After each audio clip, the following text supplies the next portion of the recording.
"That ring is yours," he said. Mafia boss slid it.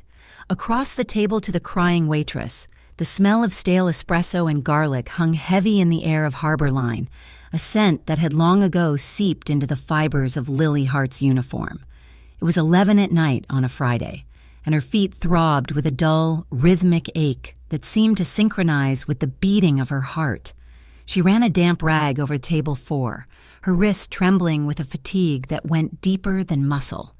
It was the exhaustion of a bone-deep fear that never really let her sleep. She paused, pulling her phone from her apron pocket. The screen cracked down the middle like a spider web lit up with a notification. It was another email from the billing department at St. Jude's Medical Center. Final notice. The subject line read. Lily stared at the words until they blurred. The number at the bottom of the invoice was $4,300.50. That was just for the last round of tests. It did not touch the principal on the surgery Emma had needed 6 months ago, nor did it cover the medication that kept her daughter's heart beating in a steady rhythm. Lily swallowed hard, tasting bile. She had $72 in tips in her pocket. She shoved the phone back into her apron, blinking rapidly to force the tears back. Crying did not pay bills. Crying did not fix the congenital defect in Emma's heart. Crying just got you fired, and she needed this job. She needed the double shifts. She needed every single cent. The restaurant was nearly empty. Save for the corner booth, it was the same every Friday. The corner booth belonged to them, even if no reservation was ever written in the book. Marco Vascari sat with his back to the wall, flanked by 2 men who looked like they were carved out of granite. They wore suits that cost more than Lily made in a year, the fabric dark and expensive, absorbing the dim light of the dining room. The other waitresses avoided that table. They whispered in the kitchen about the Vascari family, about stories they had heard on the news or rumors that floated through the neighborhood like smoke. They said Marco was the head of it all now, ever since his father had stepped back. They said he was dangerous. They said he was a man who ended problems by making them disappear. Lily was afraid of him too, but she was more afraid of the dark apartment where the electricity might be cut off. So she took the table. She walked over with the coffee pot, keeping her eyes lowered. The men were quiet tonight. Marco was looking at something on his phone, his expression unreadable. He had a face that seemed etched from stone, handsome in a severe, unforgiving way. His hair was dark, cut short, and his eyes were the color of black coffee, sharp and observant. He never smiled. In the 6 months she had been serving him, she had never seen his mouth curve upward once. "More coffee?" she asked, her voice barely above a whisper. Marco looked up. His gaze felt heavy, like a physical weight resting on her shoulders. He nodded once. She poured the coffee with a shaking hand, a splash of dark liquid hitting the saucer. Panic flared in her chest. "I am so sorry," she stammered, reaching for the napkins in her pocket. "I will get a fresh one." "Leave it," Marco said. His voice was a low baritone, rough like gravel. "It is fine." Lily froze, then nodded, backing away. He slipped a $100 bill onto the table, sliding it under the sugar dispenser. He did this every week. He never asked for change. He never tried to flirt with her, never tried to touch her as she walked by, never made the lewd comments the other customers sometimes did. He just watched, paid, and left. She retreated to the counter, clutching the coffee pot against her chest like a shield. The front door chimed. Lily looked up, expecting a late couple or a lost tourist. Instead, a man in a cheap, ill-fitting gray suit walked in. He had slicked back hair that looked wet under the fluorescent lights and a face that was already twisted in a sneer. "We are closed," Lily called out, her voice tight. The man ignored her. He scanned the room, his eyes landing on her behind the counter. He marched forward, his shoes clicking loudly on the tile. "Lily Hart?" he asked. It was not a question. It was an accusation. She set the coffee pot down. "Who are you?" "Richie." "From Bay City Collections," he said, leaning over the counter. He smelled of stale cigarettes and peppermint gum. "We have been trying to reach you. Lily, you do not answer your phone. You do not answer your mail. People who owe money need to be reachable. My daughter was in the hospital. Lily said, her hands gripping the edge of the counter until her knuckles turned white. I sent a payment last week. $50. It was all I had. $50 does not cover the interest, sweetheart, Richie sneered. He pulled a folded paper from his jacket pocket and slapped it onto the counter. We are done playing nice. We are moving to garnish your wages. And given that you work for tips, we are going to have to get the courts involved to audit this place. Your boss is going to love that. No, Lily gasped, the blood draining from her face. You cannot do that. I will lose my job. If I lose my job, I cannot pay anything. Please, I just need a little more time. You are out of time, Richie said, his voice rising. He was enjoying this. He leaned closer, invading her space. And let me tell you something else. If the courts do not work, we have other ways of recovering assets. You have a car, do you not? You have a television. Maybe you have some jewelry hidden away. I have nothing, Lily cried out, the tears finally spilling over. She backed up until she hit the wall of shelves behind her. Please, just leave. Richie laughed, a harsh, barking sound. I am not leaving until I get a payment. $500. Tonight, or I make a phone call that ruins your whole week. There was a scrape of a chair against the floor. It was a sharp, deliberate sound that cut through the tension like a knife. Richie stopped. He turned around. Marco Vascari was standing up. He did not look like he was in a hurry. He buttoned his suit jacket with slow, precise movements, his face completely blank. His two guards remained seated, watching with bored expressions, as if they had seen this 1,000 times. Marco walked across the restaurant. He moved with a predatory grace, silent and terrifying. He stopped 3 feet from Richie. Marco was taller, broader, and infinitely more lethal. The air in the room seemed to drop 10 degrees. Is there a problem? Marco asked. His voice was soft, terrifyingly calm. Richie puffed his chest out, trying to regain his momentum. This does not concern you, pal. This is a private financial matter. It concerns me, Marco said, simply because you are being loud, and I am trying to enjoy my espresso. Richie sneered. Listen, buddy, I am doing a job here. This girl owes... Marco raised a hand. 1 finger. It was enough to silence the room. He reached into the inner pocket of his jacket and pulled out a checkbook. He clicked a gold pen. How much? Richie blinked, confused. Excuse me? The debt, Marco said, not looking up as he began to write. The total amount, principal, interest, whatever fees you vultures tack on to feel important. How much to make you turn around and walk out that door forever? Richie's eyes widened. He looked from Marco to Lily. Calculating, 12,000. Lily gasped. It was only 8,000 last month. Marco did not blink. He finished writing, ripped the check from the book, and held it out between 2 fingers. 15,000, Marco said. This buys the debt. It buys the paperwork. And it buys your silence. If I ever see you in here again, if I ever hear that you spoke to her, looked at her, or even thought about her, the next check I write will be to a very different kind of professional. Do you understand me?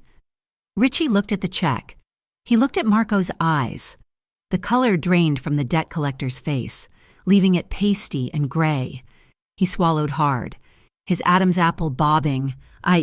Yeah, I understand. Take it, Marco said. Richie snatched the check. He did not look at Lily. He turned on his heel and practically ran for the door, the bell jingling frantically as he disappeared into the night. Silence rushed back into the room, louder than the shouting had been. Lily was shaking so hard her teeth chattered. She stared at Marco, horror and humiliation warring in her chest. She felt stripped bare, her most shameful secret exposed to the most dangerous man in Briarwood. I cannot pay you back, she whispered, her voice cracking. I do not have $15,000. I never asked you to do that. Marco looked at her. The coldness in his eyes had thawed. Just a fraction. He gestured to the booth he had just left. Sit down, Lily. It was not a request. She hesitated, terrified, but her legs felt like they were about to give out.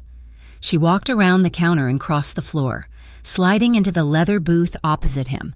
The 2 guards stood up silently and moved to the front door, turning the sign to closed and standing guard with their backs to the room. Marco sat down across from her.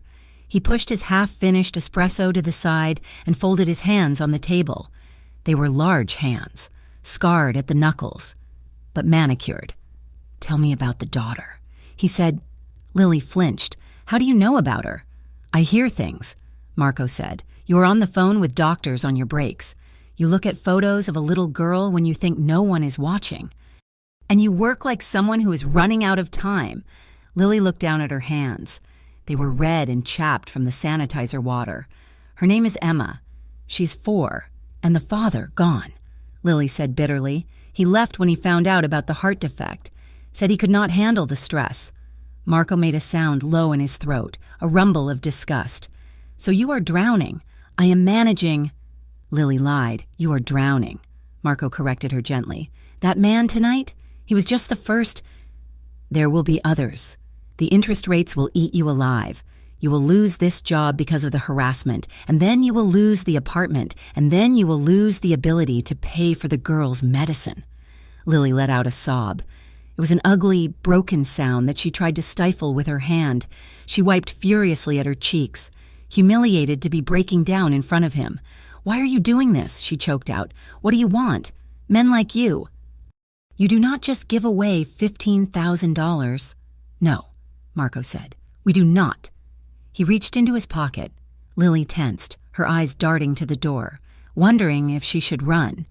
But he did not pull out a weapon. He pulled out a ring. It was a diamond, large and square cut, set in platinum that caught the dim overhead light and threw sparkles across the stained tablecloth. It was heavy, old-fashioned, and undeniably real. He placed it on the wooden table between them. "I need a fiancé," Marco said. Lily stared at the ring, then up at him. What?" "My father is old school," Marco explained, his voice devoid of romance. "He believes a man without a wife is unstable. He's pressuring me to marry into a family I despise, the Romanos. If I do that, I lose control of my business. I need to look respectable to our investors. I need to look settled. I need a woman who looks innocent. Someone who has no connection to my world, to prove that I am leaving the old ways behind."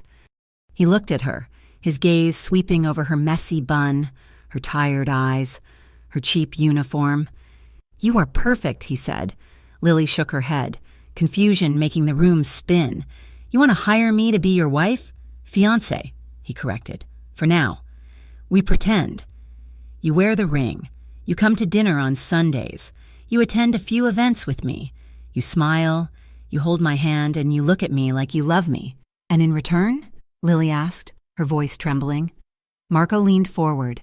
The intensity coming off him was like heat from a furnace. "In return, the debt is gone. Not just the $15,000, all of it. I will pay off the hospital. I will pay for the next surgery. I will move you and Emma into a building I own where there is 24-hour security. No one will ever threaten you again. No one will ever come looking for money you do not have." Lily stared at him. It sounded like a fairy tale twisted into something dark. It was a deal with the devil, written in ink and blood. "And what happens when you are done with me?" she asked. "We break up quietly," Marco said. "You keep the apartment, you keep a stipend. You walk away clean." Lily looked at the ring. It sat there, innocent and cold. It represented everything she needed. It was Emma's surgery. It was a full fridge. It was sleep. But it was also him. It was the Viscari family. It was gunshots and crime scenes and the things people whispered about. "I cannot," she whispered. "I cannot bring my daughter into your world." "Then go," Marco said. He did not sound angry. He sounded resigned. "The debt collector will be back in a month. The hospital will cut you off. You have choices. Lily, make one." Lily shoved herself out of the booth. She ran to the back of the restaurant, bursting through the kitchen doors and out into the alley. The night air was freezing. It smelled of wet asphalt and old garbage. Lily leaned against the brick wall, gasping for breath. She fumbled for her phone and dialed her mother's number. It rang 4 times before a sleepy voice answered. "Hello?" "Mom," Lily sobbed. "Mom, I do not know what to do. Lily, what is wrong? Is it Emma?"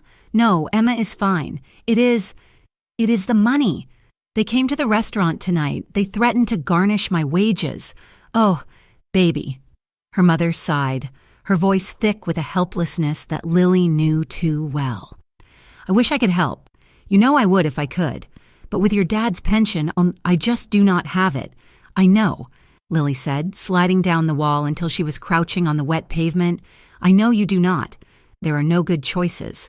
Honey, her mother said softly. We just have to survive. You always figure it out. You are strong. Lily hung up. She stared at the dumpster across the alley. A stray cat was picking through a torn trash bag. She was strong. Everyone told her that. But she was tired of being strong. She was tired of calculating the cost of milk versus eggs. She was tired of looking at her daughter's blue-tinged lips and praying she wouldn't turn gray in the night. Marco Viscari was dangerous. But Richie, the debt collector, was dangerous too. Poverty was dangerous. The healthcare system was dangerous.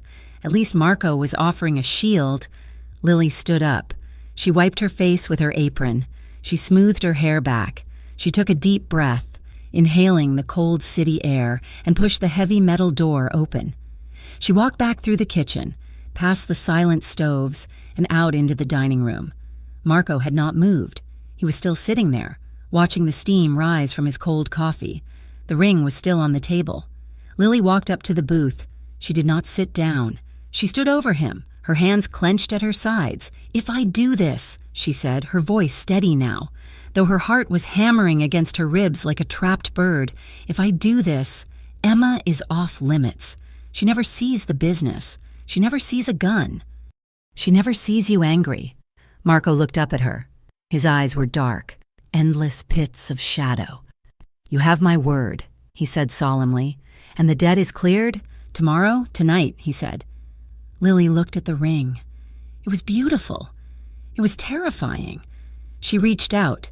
Her fingers were trembling as she picked it up. The metal was cool against her skin. It felt heavier than it looked. Marco watched her. He did not smile. He did not look triumphant. He looked relieved, almost. Lily took a breath that rattled in her chest. She slid the ring onto her left ring finger. It fit perfectly, as if he had known her size all along. The diamond caught the light, blazing with a cold fire. That ring is yours, Marco said softly. He stood up. He towered over her, blocking out the light, blocking out the rest of the room. He reached out and adjusted the lapel of her cheap cardigan, his knuckles brushing the skin of her throat. It was a possessive gesture, a claiming, "Go get your coat." "Lily," he said, "I am taking you home." Lily nodded. She looked down at her hand, at the heavy stone that bound her to the monster in the designer suit. She had sold herself. She knew it. But for the first time in 3 years, she knew the medical bills would be paid. She turned to get her coat, the weight of the ring feeling like an anchor dragging her down into deep, dark water. But for Emma, she would drown. She would gladly drown. The morning sun hit the pavement hard, but inside the black sedan that idled outside Lily's apartment building, the world was cool and tinted. When the door opened for her, Lily hesitated on the curb. She looked down at her worn sneakers, the rubber peeling slightly at the toe, and then at the pristine leather interior of the car. It felt like stepping into a spaceship, a vessel designed for a planet she did not belong on. "Get in," the driver said politely but firmly. "Mr. Viscari is waiting." Lily slid into the back seat. The car smelled of expensive leather and that vague, crisp scent of new money. They drove in silence to the city center, stopping in front of a boutique with no prices in the window and a doorman who looked more like a security detail. Marco was already inside. He stood near a rack of evening gowns, inspecting a swath of midnight blue silk with a critical eye. He wore a charcoal suit today, tailored to perfection, making him look less like a gangster and more like a CEO of a company that dealt in hostile takeovers. When the door chimed, he turned. His gaze dropped immediately to her sneakers, then traveled up to her frayed coat. He did not sneer, but his expression tightened, as if he were calculating the work ahead. "You are late," he said. "Traffic," Lily mumbled, feeling small. Marco gestured to a woman standing nearby, a personal shopper with a tablet and a smile that did not quite reach her eyes. "This is Elena. She knows the assignment." Elena stepped forward. "Miss Hart." "A pleasure. We have a lot to get through before this evening." Lily stood awkwardly as Marco took a seat in a velvet armchair, crossing one leg over the other. He pulled out his phone, seemingly checking emails, but Lily could feel his attention on her as Elena began pulling items from the racks. Dresses in emerald green, deep burgundy, and shimmering gold. Fabrics that looked like water and felt like clouds. "Try this," Elena said, handing Lily a dress the color of vintage wine. Lily retreated to the dressing room. When she stepped out, she felt like an imposter. The silk clung to her curves, exposing the line of her throat and the slope of her shoulders. She stepped onto the pedestal, hugging her arms around her waist. Marco looked up. He stopped scrolling. The silence stretched for a long moment, heavy and thick. His eyes traced the silhouette of the dress, lingering on the way the deep red fabric contrasted with her pale skin. For a second, the businesslike detachment in his face cracked, replaced by something warmer, something that made the air in the boutique feel suddenly thin. "It is too much," Lily said, breaking the silence. "I look like I am playing dress-up." "No," Marco said, his voice low. "You look exactly like what I need you to be." He gestured to Elena with 2 fingers. "Take it, and the green one, and the shoes, all of it. Give my fiancée whatever she needs." The word fiancé rolled off his tongue with a smooth, practiced ease. But the way he looked at her, as if he were seeing her for the first time, not as a waitress, but as a woman, made Lily's breath hitch. She turned back to the mirror, her cheeks flushing. The reflection staring back at her looked terrified, but beneath the fear, there was a glimmer of someone she barely recognized, someone who might actually belong in his world. The drive to the Vescari family dinner was tense. The city lights blurred past the window as they rehearsed the lie that would protect them both. "How did we meet?" Lily asked, twisting the engagement ring on her finger. It felt heavy, a constant reminder of the contract she had signed. "You were closing up," Marco said. Keeping his eyes on the road, "I came in for a late coffee. We started talking. You made me laugh." "I made you laugh?" Lily repeated, skepticism dripping from her voice. "That is the least believable part of the story. You never laugh. I'm not sure you even know how—" Marco glanced at her, and the corner of his mouth twitched. It was a small movement, barely there, but it transformed his face. "I smile," he said dryly. "On occasion, usually when people are not looking." "I have never seen it," Lily countered, feeling a sudden, reckless bravery. "I think your face might crack if you tried." Marco let out a short huff of breath that might have been a chuckle. "Keep pushing, Lily. You might just get a reaction." The banter felt dangerous, but it also felt easy. It was a distraction from the knot of anxiety tightening in her stomach. As the car turned onto a private drive lined with manicured hedges, the humor faded. A massive stone building loomed ahead, the private club where the Vescari family held court. "Do not speak unless spoken to," Marco instructed, his voice dropping back into its command register. "Let me handle my father, and stay close to me." Lily nodded, her throat dry. They walked in together. The dining room was dimly lit, filled with the murmur of low conversations and the clink of silver on china. Heads turned as they entered. Lily felt the weight of a dozen stares, assessing, judging, pricing her dress and her jewelry. She gripped Marco's arm tighter, grateful for the solid muscle beneath the wool of his suit. At the head of a long table sat Lorenzo Vescari. He was an older, sharper version of Marco, with silver hair and eyes that looked like they had seen everything and forgiven nothing. Beside him was a woman who had to be Sophia, Marco's sister. She was beautiful, elegant, and looked at Lily with the cold indifference of a cat watching a mouse. And there was another woman, Bianca Romano. She sat with a rigid posture, her dark hair pulled back in a severe bun. She was looking at Lily with open disdain. "Father," Marco said, nodding to the older man. "Marco," Lorenzo replied, his voice a rasp. "You are late, and you brought a guest, my fiancé," Marco corrected, pulling out a chair for Lily. "Lily, this is my father, Lorenzo, my sister, Sophia, and Bianca." Lily sat, smoothing her dress. "It is a pleasure to meet you all," she said, her voice shaking only slightly. Sophia took a sip of wine, her eyes lingering on the ring. "That is quite a rock," she drawled. "Marco must have raided the vault." "Tell me, Lily, what does a girl like you do with a ring like that when she is scrubbing tables?" Lily stiffened. Beside her, Marco shifted, his jaw tightening. "Lily manages the floor," Marco said calmly, "and the ring stays on her finger. Sophia, where it belongs." Bianca let out a soft, cruel laugh. "It is charming. Really, a Cinderella story. I suppose every waitress dreams of being rescued by a wealthy patron. Tell me, Lily, how much is the debt? Or is it just the thrill of the lifestyle you are after?" Lily felt the blood rush to her face. The heat of shame burned her neck. She opened her mouth to defend herself, but Lorenzo spoke first. "We had an agreement." "Marco," the old man said. Ignoring Lily completely, the union with the Romano family was not a suggestion. It was a strategy. "Bianca has been waiting. I made my choice," Marco said, his voice hard as flint.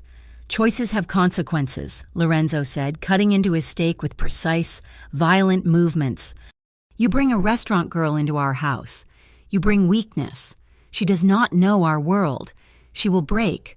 She is stronger than you think," Marco said. The dinner continued in an agonizing blur of veiled insults and pointed silences. Lily could feel Bianca's eyes boring into her, filled with a mixture of jealousy and hatred. Every time Lily picked up the wrong fork or hesitated before answering a question, she saw a smirk touch Bianca's lips.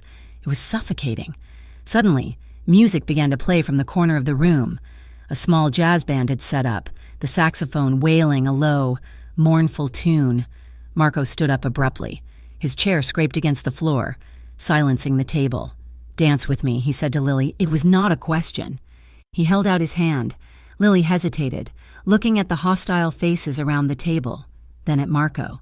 His expression was stony, but his eyes were urgent. She placed her hand in his. He led her to the small dance floor. As soon as they were away from the table, the tension in his shoulders seemed to drop an inch. He pulled her close, his hand resting firmly on the small of her back, guiding her into the rhythm of the music. "I am sorry," he murmured, his mouth close to her ear. "They are sharks."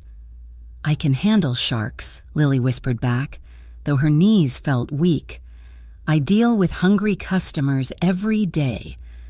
Marco pulled her closer, until her chest was pressed against his. She could feel the heat radiating from him, the steady, rhythmic thump of his heart against her palm where it rested on his chest. The room seemed to shrink, the judging eyes fading into the background until it was just the two of them, swaying in the dim light. "Relax," Marco instructed softly. "You are stiff as a board." "I am nervous," she admitted. "Do not be. You are with me." He moved his hand on her back, his thumb tracing small, soothing circles against the silk of her dress. It was an unconscious gesture, intimate and possessive. Lily felt a shiver run up her spine, a shock of electricity that had nothing to do with fear. She looked up at him and found him watching her with an intensity that made her breath catch. For a moment, the lie fell away. There was no debt, no contract, no hostile father, just a man and a woman, moving together in the dark. Lily felt a pull, a magnetic gravity drawing her toward him. She realized with a jolt of panic that she wanted to lean her head against his shoulder. She wanted to stay in the circle of his arms. She looked away, her face burning. "This is just a job," she reminded herself. "Do not forget that." As the song ended, Marco held her for a beat longer than necessary. His thumb brushed the sensitive skin of her inner wrist, sending another jolt through her. Then he stepped back, the mask of the cold boss sliding back into place. "Let us go," he said. "I have had enough of family for one night." The drive back was quiet, but the air in the car had changed. It was charged with static, thick with the memory of the dance. Marco directed the driver to stop at Harbor Line. "I need to check the receipts," he said. "It will take 10 minutes. Come inside.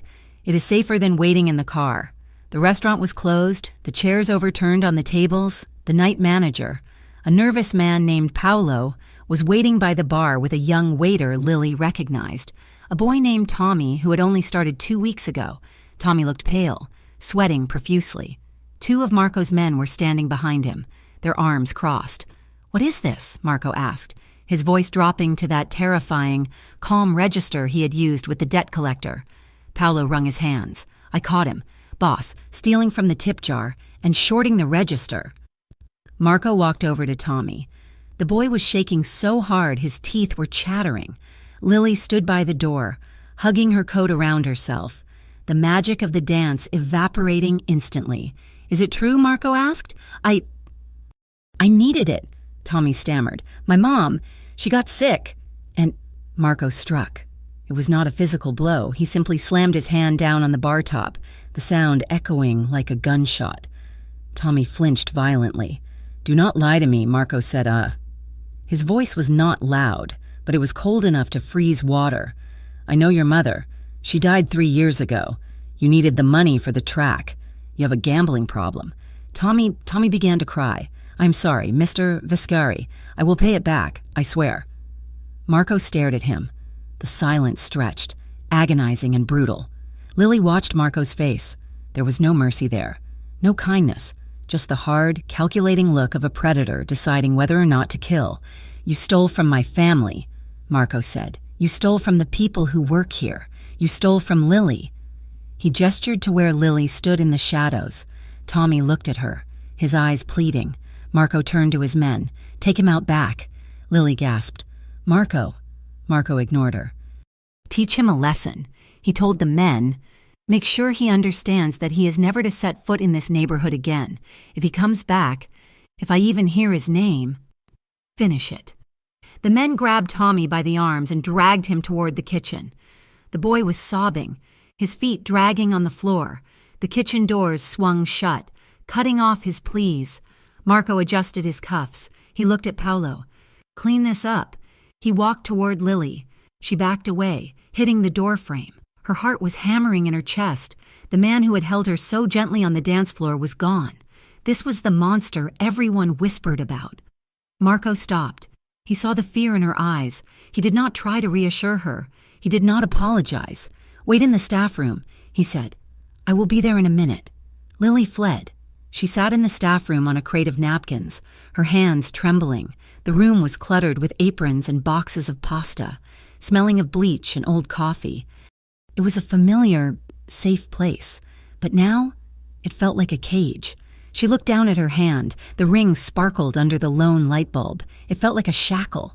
She gripped the ring and pulled. It was tight, but she twisted it until it slid over her knuckle. She held it in her palm, staring at the diamond that cost more than her life was worth. "I cannot do this," she whispered to the empty room. She jumped when a shadow fell over her. Marco was standing in the doorway, leaning against the frame. He had taken off his jacket and rolled up his sleeves, revealing muscular forearms and a watch that glinted in the dim light. He looked tired. The harsh lines of his face were deeper in the bad lighting. "Why did you take it off?" he asked.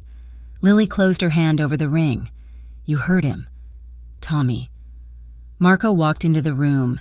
He did not crowd her, but the space was small. He leaned against the sink, crossing his ankles. "I fired him. Lily, my men are going to scare him. They are going to put him in a cab and tell him that if he returns, he will regret it. That is all." "You sounded like you were going to kill him," Lily said, her voice shaking. "Fear is a tool," Marco said simply. "If I do not use it, people steal. If people steal, the business fails. If the business fails, I cannot protect the people who depend on me, including you." Lily looked up at him. He looked weary, stripped of the armor he wore in public. "It is too much," she said. "The dinner, the lies, the violence. I am just a waitress." "Marco, I am not cut out for this." Marco pushed off the sink. He took a step toward her. "You held your own against Bianca tonight," he said softly. "You stood tall next to my father. You are stronger than you give yourself credit for." He stopped in front of her. Lily remained seated on the crate, looking up at him. The distance between them was negligible. She could smell the sandalwood of his cologne, mixed with the faint, metallic scent of the night air. "How is Emma?" he asked.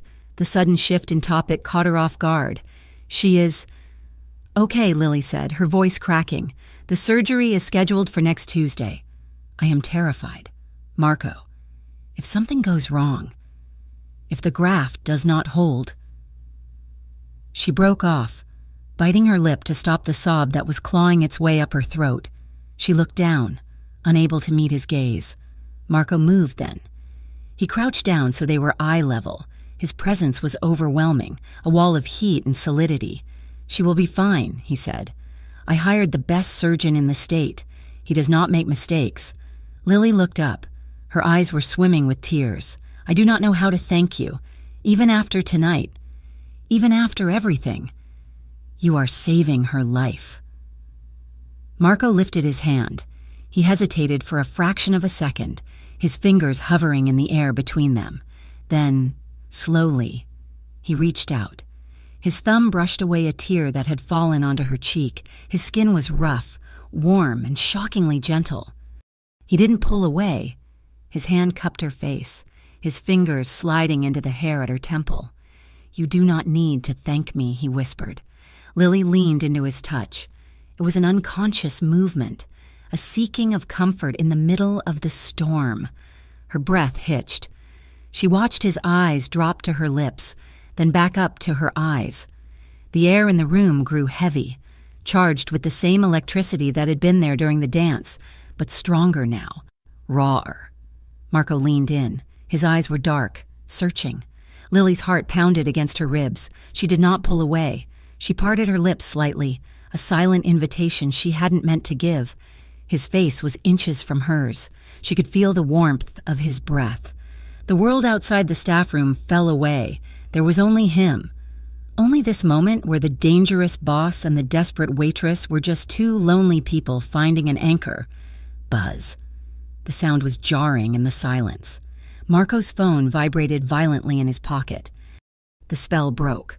Marco pulled back sharply, his jaw tightening. The softness vanished from his eyes, replaced instantly by the guarded look of the dawn. He stood up, pulling the phone from his pocket. He glanced at the screen, and his expression darkened.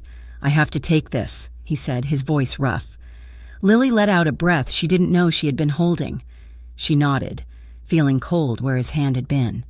"Put the ring back on." "Lily," Marco said, not looking at her as he walked to the door. "We are not done yet." He stepped out into the hallway, answering the phone with a sharp, "What is it?" Lily sat alone in the cluttered room. She opened her hand. The ring sat there, heavy and demanding, with shaking fingers. She slid it back onto her finger, staring at the door where he had stood, wondering if she was saving her daughter only to lose herself.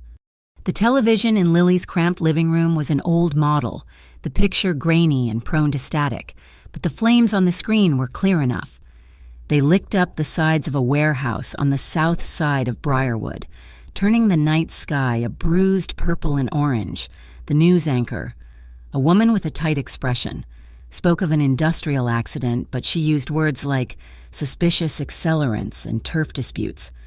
Lily sat on the edge of her sofa, clutching a throw pillow to her chest. Emma was asleep in the next room, her breathing aided by the hum of a nebulizer, oblivious to the fact that the city was burning. The phone on the coffee table buzzed, vibrating against the wood. Lily picked it up. It was Marco. "Turn on the news," he said. "No greeting, no pleasantries. I am watching it," Lily whispered, her eyes fixed on the burning structure. Is that you?" "It is the Caldero crew," Marco said, his voice sounding tinny and distant through the speaker. "They are sending a message. That warehouse was one of our distribution centers." Lily felt a cold knot tighten in her stomach. This was not the abstract danger of movie mobsters. This was real fire. This was real destruction happening 3 miles from where her daughter slept. "You are safe," Marco said, as if sensing her panic.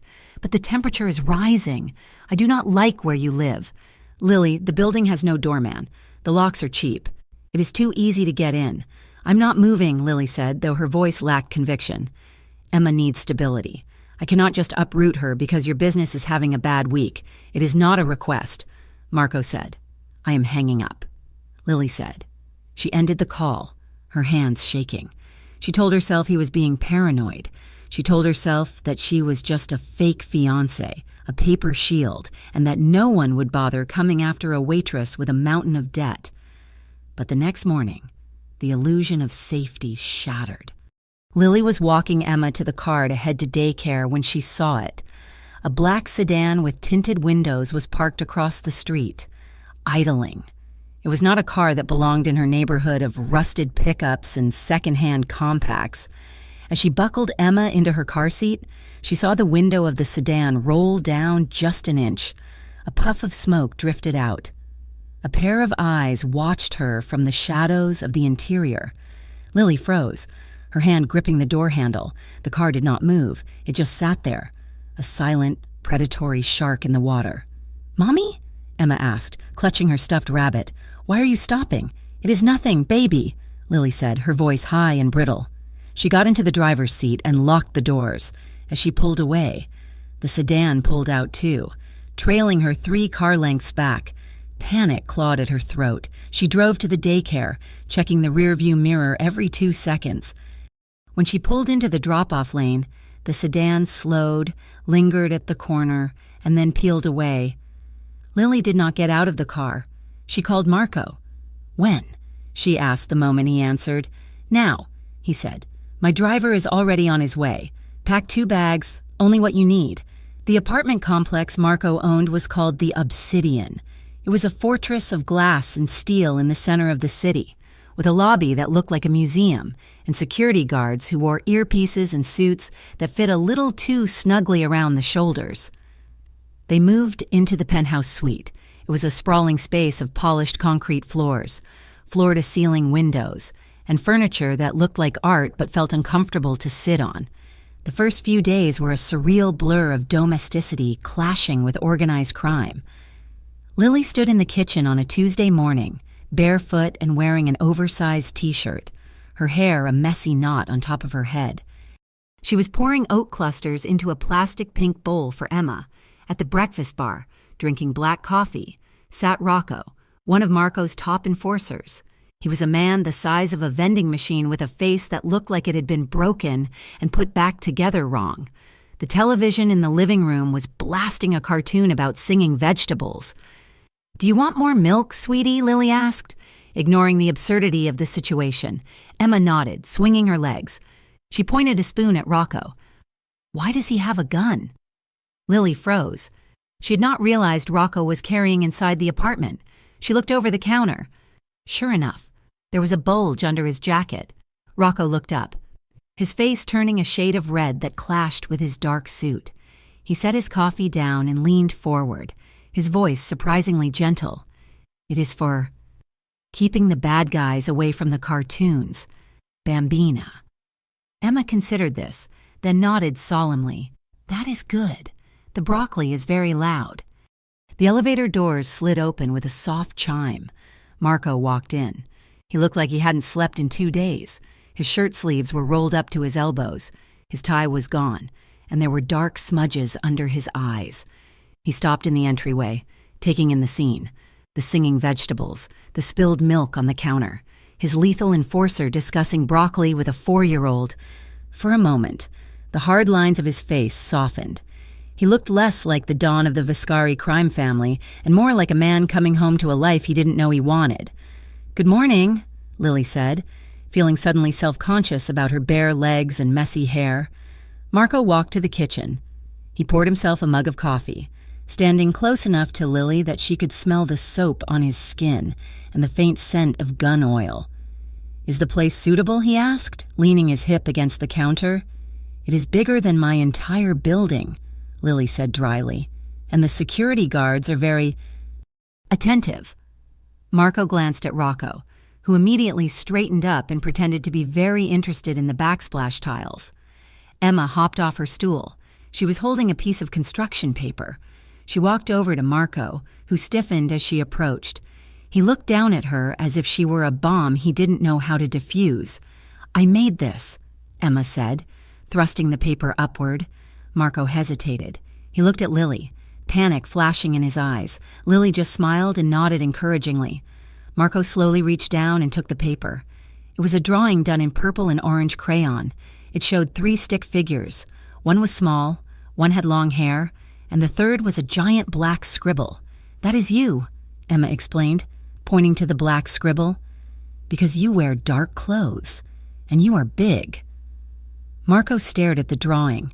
His thumb brushed over the waxy surface. The silence in the kitchen stretched, heavy and fragile. Lily watched his throat work as he swallowed. "Thank you, Emma," he said, his voice rougher than usual. "It is very accurate." He did not put the drawing down. He folded it carefully and placed it in his breast pocket, right over his heart.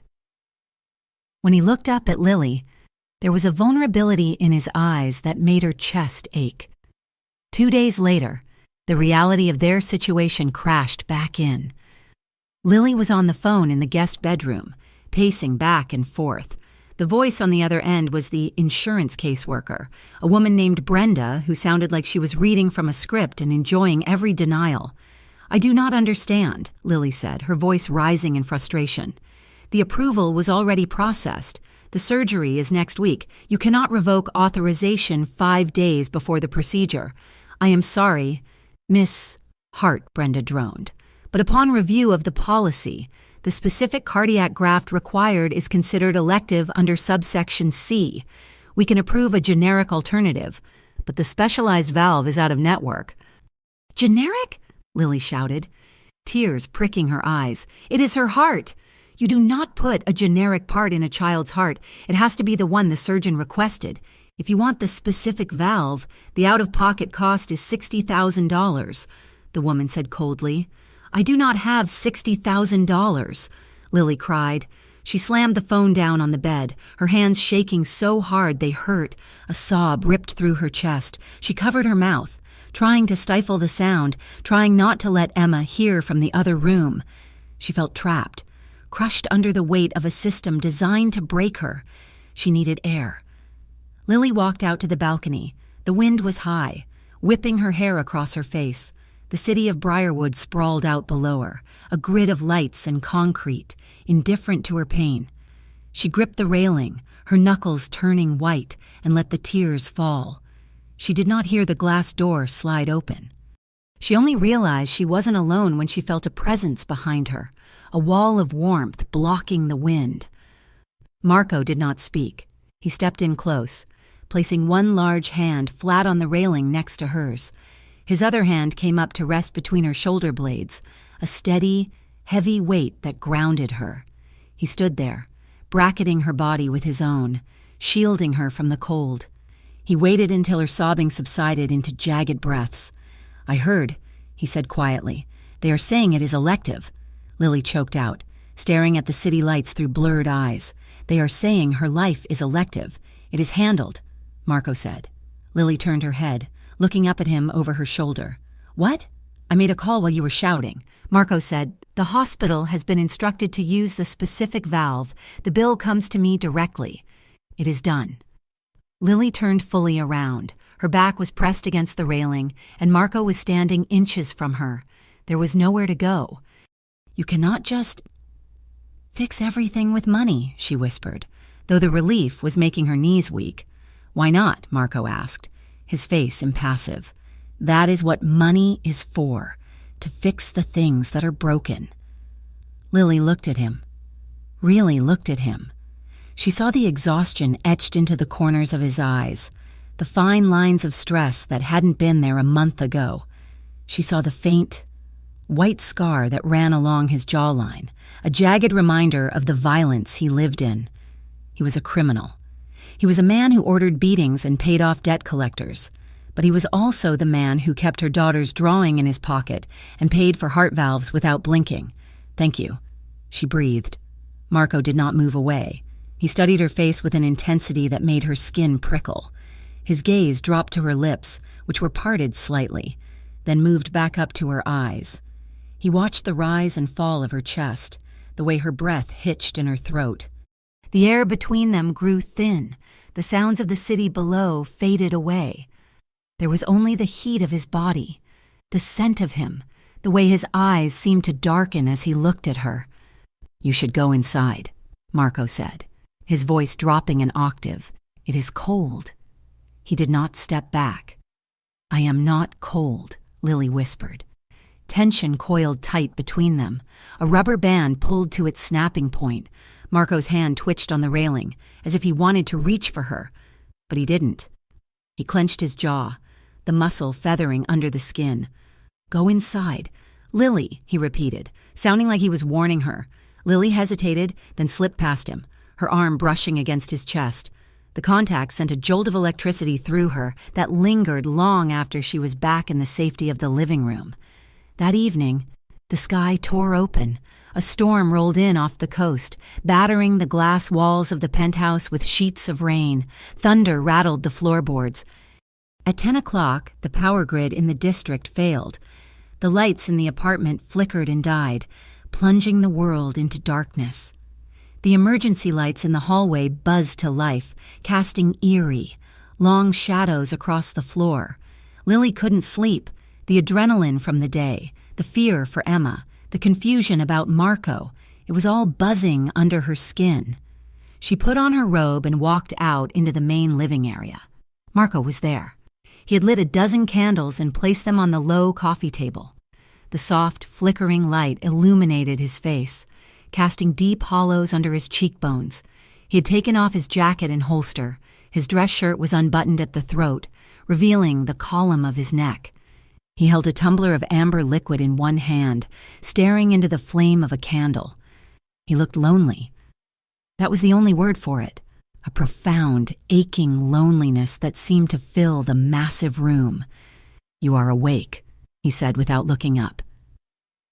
"The storm," Lily said, walking closer, "and everything else."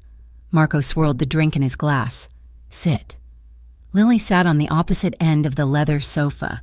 She pulled her legs up under her robe. "Can I ask you something?" she said softly. Marco took a sip of his drink. "You can ask. I might not answer." "The ring," she said, glancing at the diamond on her hand, which caught the candlelight. "Sophia said it belonged to your fiancée, Elena, the one who died." Marco went still, for a long moment. The only sound was the rain lashing against the windows. "It did," he said finally. "Why give it to me?" Lily asked. "If it means so much. Why put it on a fake fiancé?" "Because it reminds me," Marco said, turning to look at her. His eyes were dark pools reflecting the flames. "Elena died because of me. Because I was arrogant. I thought I could keep the business and the girl separate. I was wrong." He took another drink, a bitter grimace crossing his face. "I gave it to you because it is a warning, Lily. A reminder of what happens when people get close to me. It is not a symbol of love. It is a symbol of guilt." Lily felt a pang of sorrow for him that was so sharp it hurt. "You are punishing yourself," she realized. "I am a bad man." "Lily," he said, his voice rough, "I do bad things. I buy people. I hurt people. I exist in the dark. No," Lily said. She uncurled her legs and shifted closer to him on the couch. "A bad man would not care about a child's drawing. A bad man would not pay for a surgery for a stranger's daughter. You do bad things, Marco, but I do not think you are bad. You do not know me," he whispered. "I am learning," she said. She hated needing help. She'd spent her whole life fighting to stand on her own 2 feet, to prove she didn't need charity. But looking at him now, stripped of his armor, she realized that he needed something too. He needed to be seen, not as the boss, not as the monster, just as a man. The silence that fell was heavy, electric. The air was thick with things unsaid. The candlelight danced over his skin, highlighting the rough texture of his jaw, drawn by a pull she had tried to ignore for weeks. Lily moved. She slid closer until her knee brushed his thigh. Marco set his glass down on the table with a clink. He turned his body toward her. Lily reached out. Her fingers trembled slightly as she touched his arm. The muscle beneath the shirt was rock hard. "Marco," she whispered. He looked at her, his resistance crumbling like a dam breaking. He reached out and cupped her jaw with one large, warm hand. His thumb traced the line of her cheekbone, a touch so reverent it made her breath catch. His other hand settled on her hip, pulling her gently but firmly against him. Lily leaned in. Marco met her halfway. Their lips met in a slow, searching kiss. It tasted of scotch and rain and desperation. It was not the polished, performative kiss of a fake engagement. It was raw. It was real. Lily let out a soft sound, her fingers curling into the fabric of his shirt, pulling him closer. Marco groaned low in his throat. The kiss deepened, becoming hungry. His hand slid up into her hair, tilting her head back, devouring her. Heat flooded Lily's veins. She felt alive, terrifyingly alive. For the first time in years, she wasn't a mother or a waitress or a debtor. She was a woman and she was wanted. Her hand slid up his chest, locking around his neck. His fingers flexed at her waist, digging in, possessing her. Their bodies aligned, chest to chest, heart to heart. Lily felt her knees go weak, melting into him. She wanted more. She wanted to forget the danger outside, the debt, the lies. She wanted to lose herself in the fire he had ignited. And then, abruptly, he stopped. Marco tore his mouth away. He pushed himself back, his chest heaving. He stared at her, his eyes wild, his pupils blown wide. He stood up, putting distance between them. He ran a hand through his hair, his jaw clenching so hard a muscle jumped in his cheek. No, he rasped. "Marco?" Lily whispered, her lips swollen, her body aching for him to come back. "I cannot do this," he said. His voice was laced with self-loathing. You deserve better than a man like me. Lily, you deserve light. I will only drag you into the dark." He looked at her one last time, a look full of regret and longing, and then turned away. The overhead lights flickered and buzzed back on, flooding the room with harsh, artificial brightness. The candles were drowned out, the intimacy evaporated, leaving Lily sitting alone on the couch, flushed, confused, and aching in a way that had nothing to do with fear. The next afternoon, the world felt gray. Lily took Emma to the clinic for her preoperative blood work. Marco had not spoken to her since the night before. He had left the apartment before she woke up, leaving only a security detail behind. Lily stood outside the clinic doors while Emma was inside with the nurse. She wrapped her coat tighter around herself, trying to shake the memory of his lips on hers. "Miss Hart." Lily turned. A man was standing there. He was wearing a beige suit that looked like it came from a department store rack, but he wore it with the confidence of someone who carried a badge. He had a bland, forgettable face, but his eyes were sharp. "Yes?" Lily asked, stepping back warily. "My name is Agent Carter," the man said, flashing a badge that was clipped to his belt. "FBI, do you have a moment? I have to get back to my daughter," Lily said, her heart skipping a beat. "This concerns your daughter," Carter said smoothly, "and the man who is currently paying for her medical bills." Lily froze. "What do you want? We know about the arrangement." "Miss Hart," Carter said, stepping closer, "we know about the debt. We know you are not really engaged to Marco Vescari. You are a civilian caught in a very dangerous web. I have nothing to say to you," Lily said, turning toward the door. "Marco Vescari is the target of a federal RICO investigation," Carter said to her back. "We are going to take him down, Lily. It is not a matter of if, but when. And when we do, everyone close to him is going to get hurt. Collateral damage." Lily stopped. She turned back to him. "Why are you telling me this?" "Because you seem like a good mother," Carter said, his voice dropping to a sympathetic tone that made Lily's skin crawl. "You are trying to save your little girl.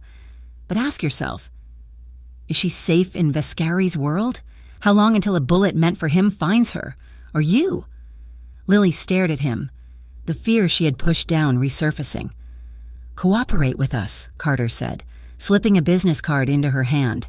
"Help us end this quickly, before the fire spreads. Think about Emma's future. Miss Hart, if you are standing next to Marco when the hammer drops, you go to prison. And Emma goes to foster care." He let that hang in the air, a poisonous, terrifying threat wrapped in a smile. "Think about it," he said. He turned and walked away, blending into the pedestrian traffic. Lily looked down at the white card in her hand. The seed of doubt had been planted, and it was taking root deep in her chest. She looked at the clinic door, then at the card, and wondered if saving Marco meant destroying her own life. The air in the Vescari family study was always cold, regardless of the season. It was a room built of mahogany and silence, smelling of old paper and the lingering smoke of expensive cigars. Lorenzo Vascari sat behind his desk, his hands folded atop a leather ledger, looking at his son with eyes that were as flat and hard as river stones. Attachments are weaknesses. Marco, Lorenzo said. His voice was not loud, but it carried the weight of 50 years of violence. You are distracted. You are spending your nights in that penthouse playing house with the waitress instead of securing our supply lines. I am ensuring the loyalty of our investors, Marco replied, standing stiffly by the window. The engagement is the face we show the public. It is a strategy. It was a strategy, Lorenzo corrected. Now it looks like a liability. The Caldero family smells blood. They see you protecting her, moving her into the fortress, paying for the brat's doctors. They think you have gone soft, and in this life, soft men are dead men. Marco turned, his jaw set in a rigid line. I am handling the Calderos. Are you? Lorenzo asked. Or are you waiting for them to make a move because you are afraid to start a war that might spill onto your new carpet? Marco left the study without another word, but the old man's words hooked into his skin like barbs. He walked out into the corridor where Rocco was waiting. Rocco, usually the most stoic of his men, looked uneasy. He checked his phone, then looked at Marco. We have a problem, boss, Rocco said, keeping his voice low. What is it? We spotted a tail on the girl's mother this morning. And yesterday, a black van was parked 2 blocks from the penthouse, watching the balcony. It is the Caldero crew. They are mapping out Lily's movements. They are mapping out the kid's schedule. Marco felt a cold rage settle in his gut, heavy and poisonous. Increase the detail. He ordered, I want 4 men on the penthouse lobby, not 2, and tell the driver if he sees so much as a shadow he does not like, he drives straight to the safe house. That night, the tension in the penthouse was thick enough to choke on. Lily was in the kitchen, washing dishes with a ferocity that threatened to break the porcelain. She'd seen the extra guards in the lobby. She'd seen the way Marco checked the windows before he let her walk past them. Marco stood by the kitchen island, pouring a drink he did not really want. The silence between them was a physical thing, built of fear and unspoken resentments. You have to stop this, Lily said suddenly, turning off the tap. She turned to face him, her hands dripping soapy water onto the floor. Stop what? Marco asked. Weary. This life, Lily said. The guards, the guns, the way you look at every car on the street like it is going to explode. Marco, look at us. We're living in a cage. It is a golden cage. Lily, Marco said, taking a sip of the amber liquid, you are safe here. For how long? She demanded, stepping closer. Until your father decides I am in the way? Until this Caldero crew decides to shoot through the windows? You have enough money, you could leave. You could go somewhere they cannot find you. Marco laughed, a short, bitter sound devoid of humor. You think I can just put in my 2 weeks' notice? You think I can retire to a beach house and forget where the bodies are buried? Why not? Lily pleaded. Because men like me do not get to retire, Marco said. His voice was low, laced with a brutal honesty that made Lily shiver. We leave this life in one of 2 ways. In a coffin or in handcuffs. There is no third option. Then why drag us into it? Lily asked, her voice cracking. Because I needed you, Marco said, and now I need to keep you alive. That is the only job I have left. He set the glass down and walked out of the room, refusing to look back, refusing to let her see that he wanted the beach house just as much as she did, and that he hated himself for knowing he would never see it. The next afternoon, the elevator doors to the penthouse slid open, and Sofia Vescari stepped out. She was dressed in white silk, looking like an ice sculpture brought to life. She carried a sleek black folder. Marco is not here, Lily said, standing up from the sofa where she had been reading a story to Emma's empty spot. Emma was at the clinic for a checkup with the nanny Marco had hired. I know, Sofia said, breezing past her. I came to drop off the contracts for the venue. Father wants the wedding date moved up. It makes the alliance look stronger. Lily felt a wave of nausea. The wedding, the fake wedding that felt more like a sentencing hearing every day. Sofia dropped the folder on the coffee table and looked at Lily. Her gaze dropped to the ring on Lily's hand. She stared at it with a mixture of pity and malice. "It fits you," Sophia noted. "I was not sure it would—" Elena had such slender fingers. Lily froze. "Who is Elena?" Sophia raised an eyebrow, a cruel smile touching her lips. "Oh, he did not tell you?" "I suppose he wouldn't. Marco likes to keep his ghosts locked away?" She took a step closer, lowering her voice to a conspiratorial whisper. Elena was his fiancée. His real fiancée. 5 years ago, she was beautiful, sophisticated. They were madly in love, or so Marco thought. She died in a car accident on the I-95, but it was not really an accident. The brakes had been tampered with. It was a message from our enemies. Lily looked down at the heavy diamond on her finger. The stone suddenly felt freezing cold, burning her skin. "He gave me a dead woman's ring?" Lily whispered, horror washing over her. "He is sentimental," Sophia said with a shrug. "Or maybe he just likes to see if history repeats itself. You are just a placeholder, darling. A prop to help him get over his guilt. Do not mistake the role for the reality." Sophia turned and walked back to the elevator, leaving Lily standing in the middle of the silent room, feeling stripped bare. She wasn't a partner. She wasn't even a friend. She was just a ghost standing in for a woman he had actually loved. When Marco returned 2 hours later, the air in the penthouse was volatile. He walked in, tossing his keys on the console table, and immediately sensed the shift. Lily was standing by the window, her arms wrapped around herself, vibrating with a tension that radiated across the room. "What is wrong?" Marco asked, loosening his tie. Lily turned. Her face was pale, her eyes blazing with a mixture of hurt and fury. "She told me," Lily said. Marco paused. "Who told you what?" "Sophia," Lily spat. "She told me about Elena. She told me about the ring." Marco's face shut down. It went completely blank, the shutters closing over his eyes. Sophia should keep her mouth shut. "Is it true?" Lily demanded, walking toward him. "Did you put a ring on my finger? Am I just wearing a dead woman's jewelry so you can play pretend?" "It is a ring," Marco said, his voice dropping to a warning growl. "It is a symbol. It means you are under my protection. That is all." "You made me feel like I mattered," Lily shouted, the tears finally spilling over. "You looked at me. You touched me. You made me believe that maybe you actually saw me.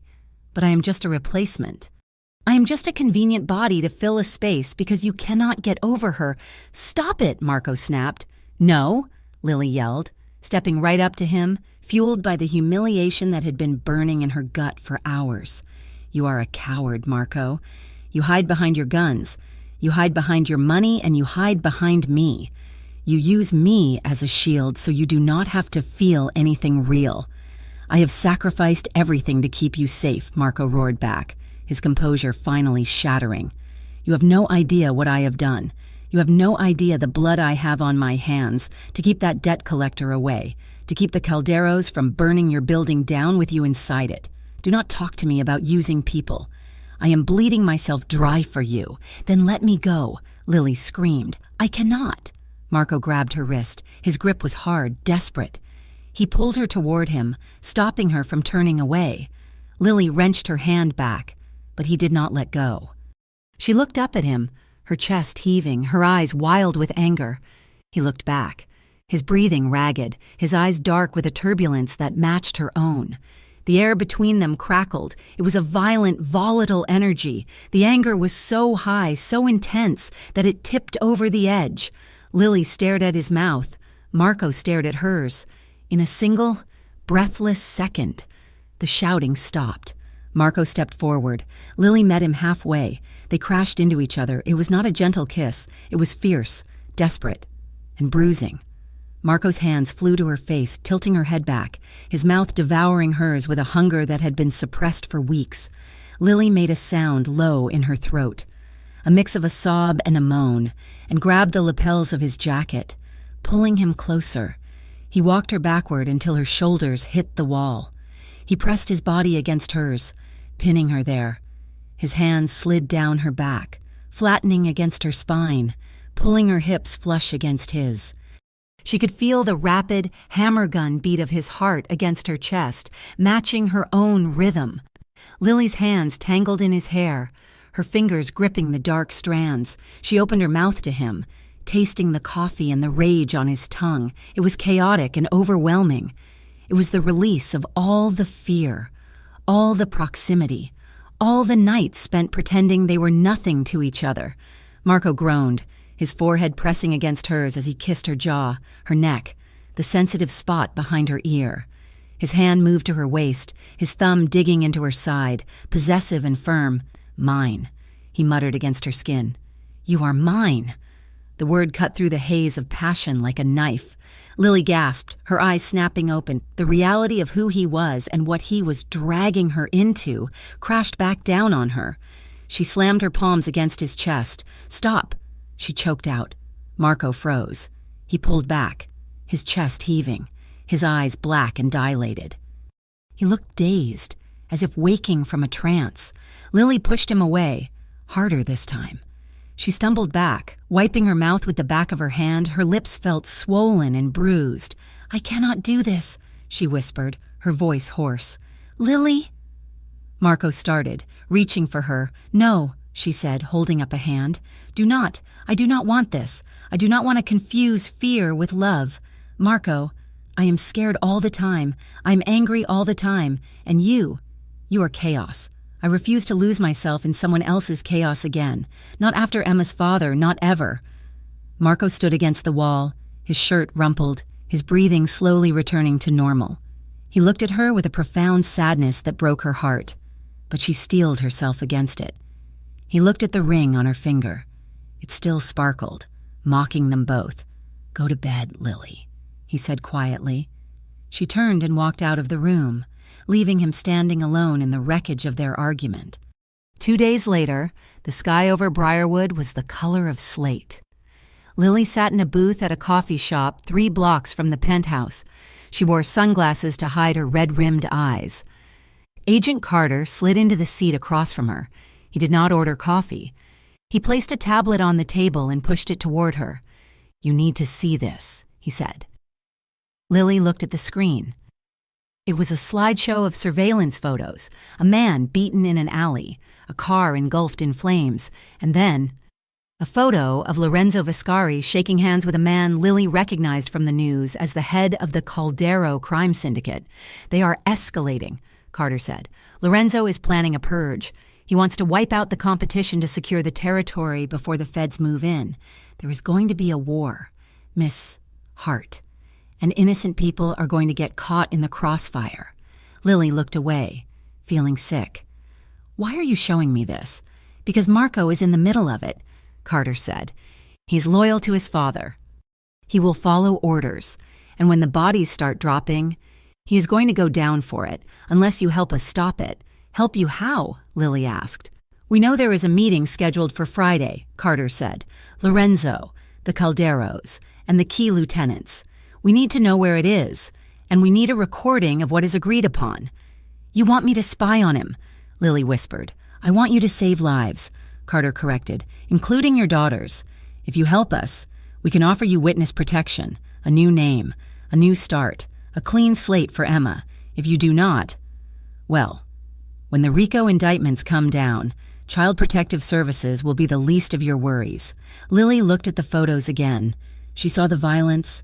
She saw the trap closing around Marco, a trap he was too stubborn to see himself. If he went to prison, he was gone. If he fought the war, he was dead.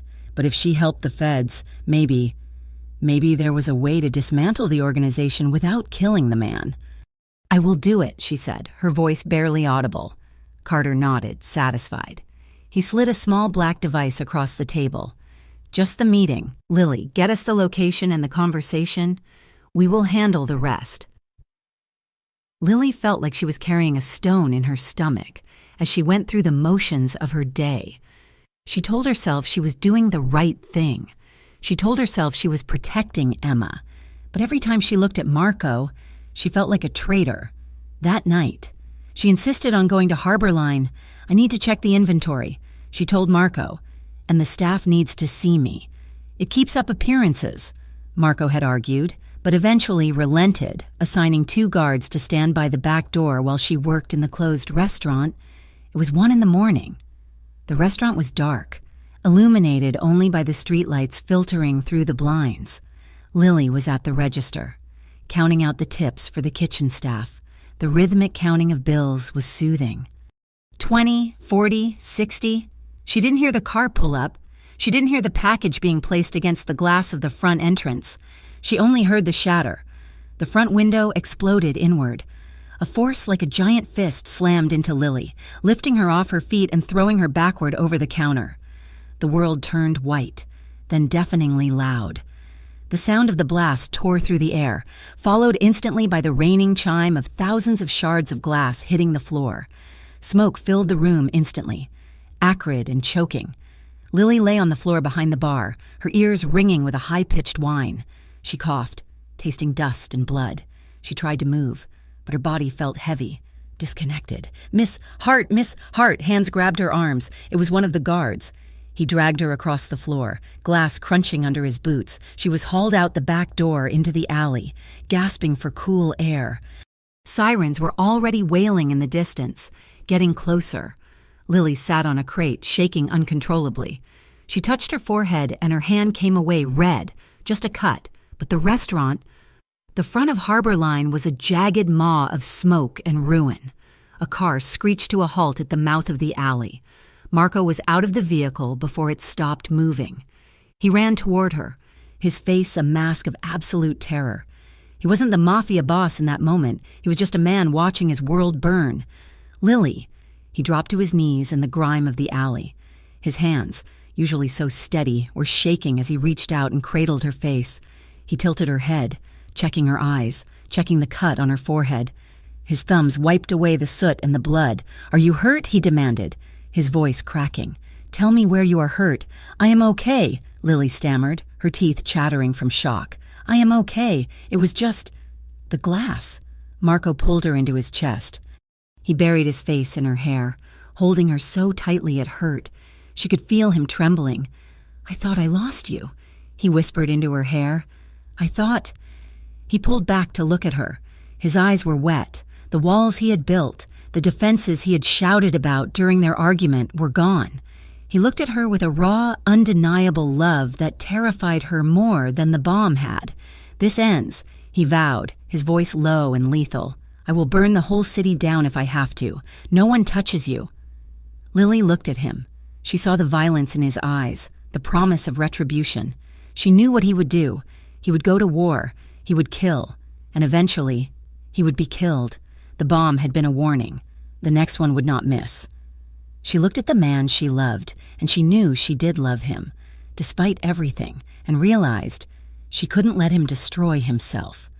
She couldn't let him become the monster the world wanted him to be. If she wanted to save him, she had to stop him. She leaned her head against his hand, closing her eyes in the flicker of the emergency lights, amidst the smell of smoke and fear. Lily made her choice. She would wear the wire. She would betray him to the feds, because it was the only way to keep him out of a coffin.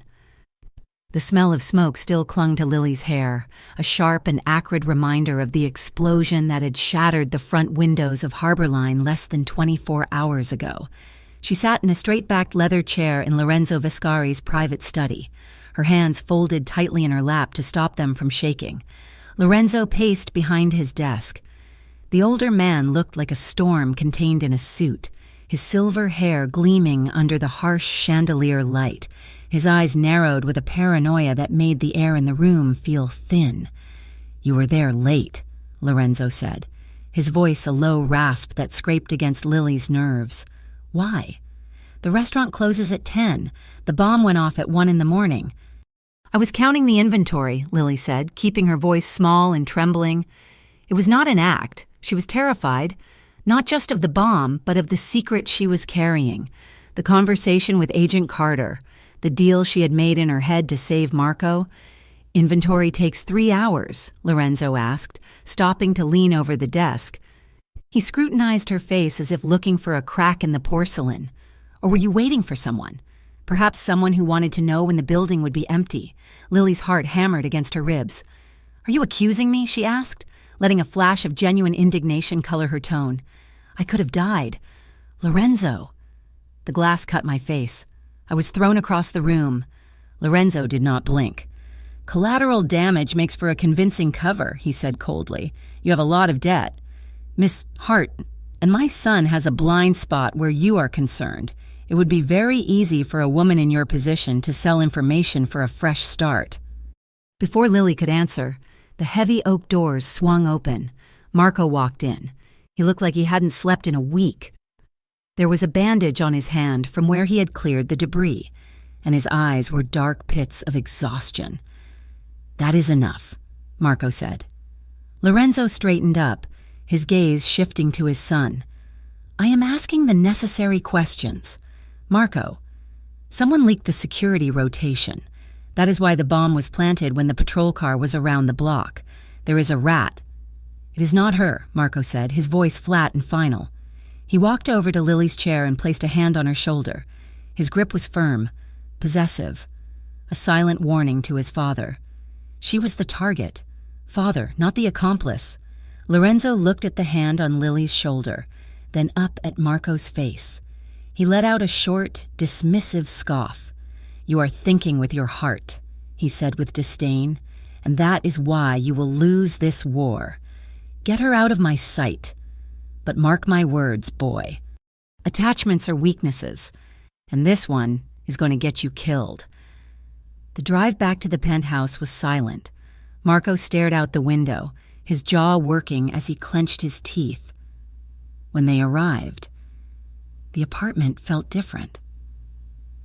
The warmth that had started to grow between them in the last few weeks had been sucked out, replaced by a cold, clinical efficiency. Marco walked into the bedroom while Lily was taking off her coat.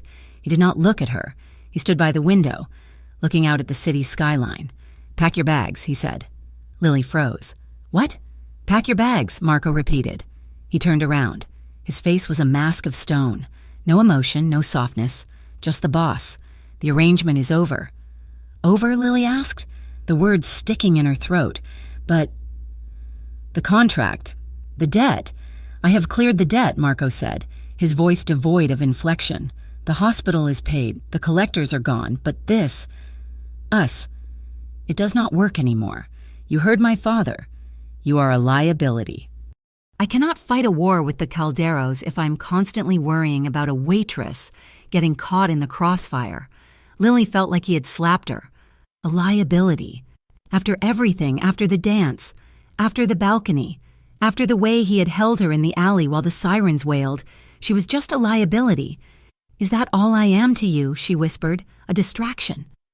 Marco did not flinch, but his hands curled into fists at his sides. Yes, he lied. It was a terrible lie.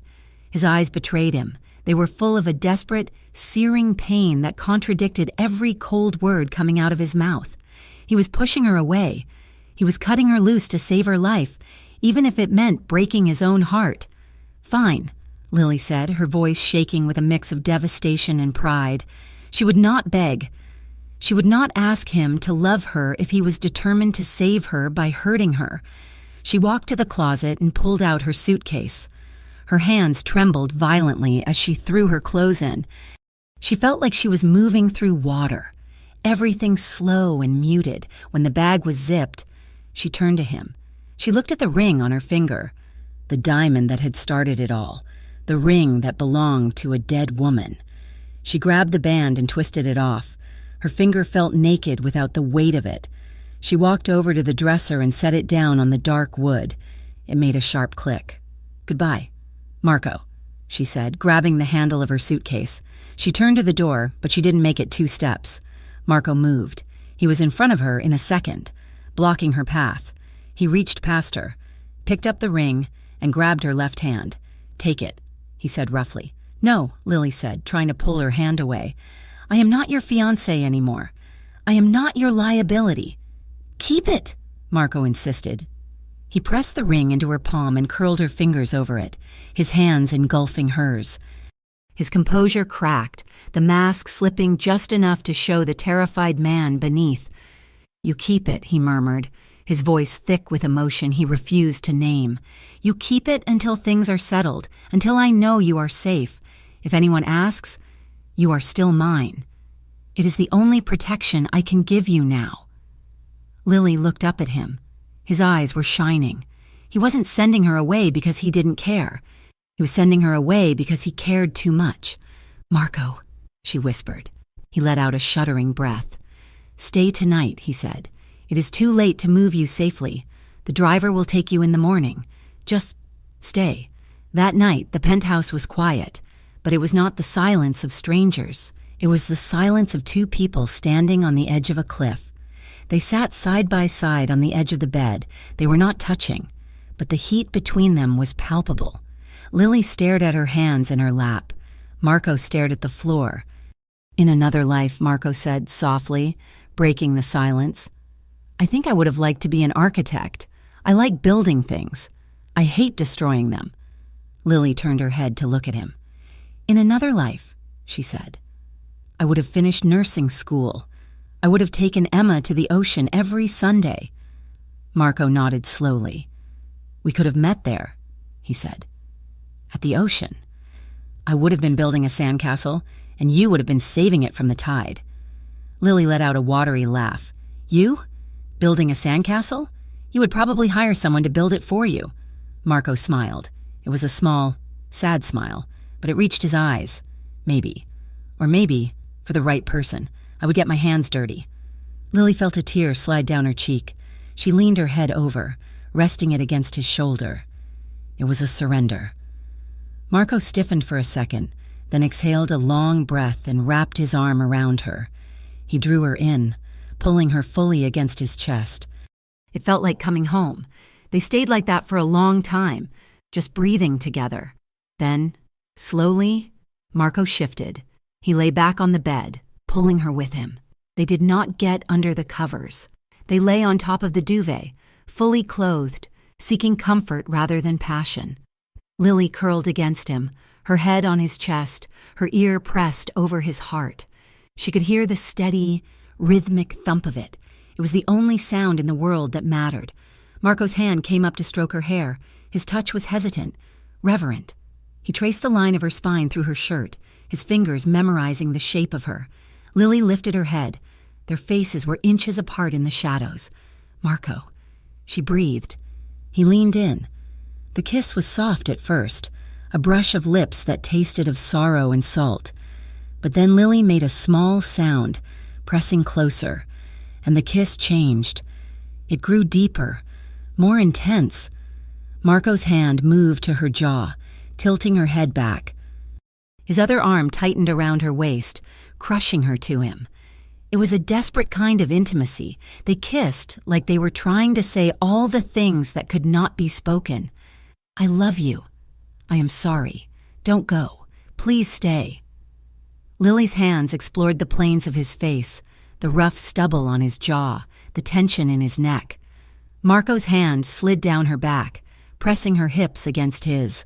The friction of their bodies, even through the layers of denim and cotton, was electric. It felt heartbreakingly right. Lily shifted her leg, tangling it with his.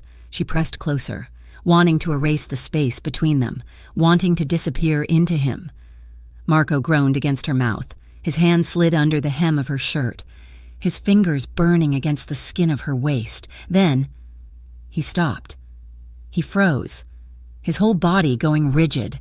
He tore his mouth away from hers and pressed his forehead against her forehead, breathing hard. "Marco?" Lily whispered, dazed. "No," he rasped. He closed his eyes, his brow furrowed in pain. "If I cross that line," he whispered, his voice sounding like it was being torn out of his throat, "I will never let you go. And I have to let you go. Lily, I have to—" Lily's eyes filled with tears. She understood.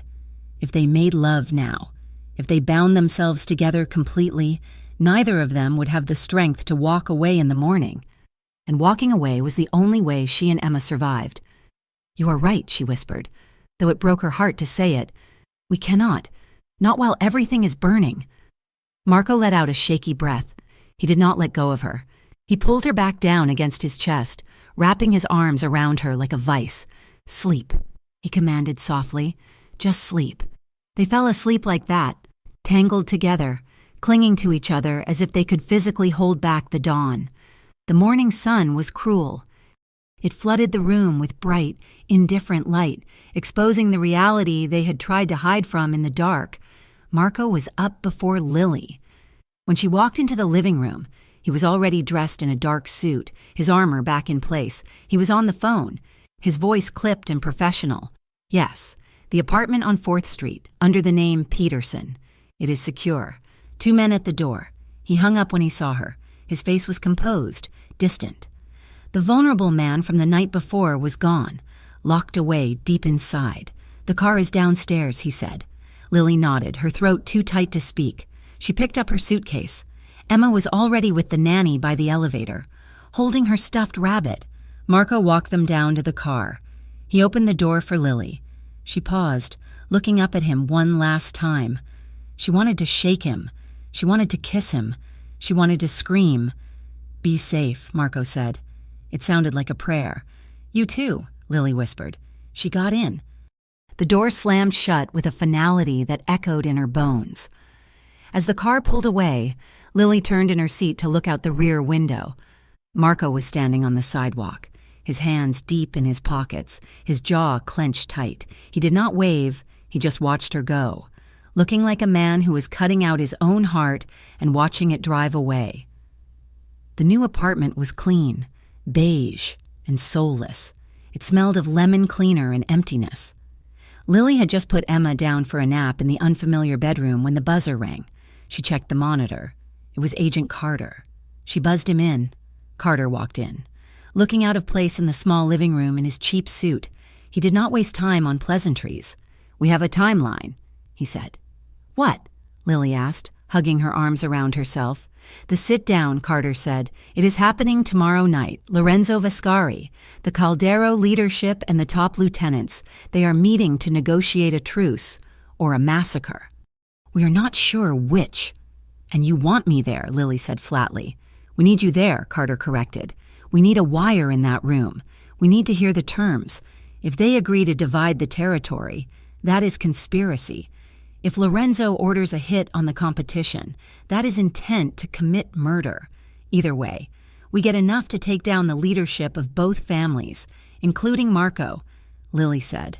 Carter sighed. "Lily, Marco is going to be there. He is the underboss. If he walks into that room, he is part of the conspiracy. But if you help us, we can cut a deal. We can present his cooperation as part of the plea. Without you, he goes down for 20 years, minimum." Lily looked at the beige walls. She thought about the bomb at the restaurant. She thought about the dead look in Marco's eyes as he stood on the sidewalk. He was walking into a trap. If he stayed with his father, he would end up in prison or dead.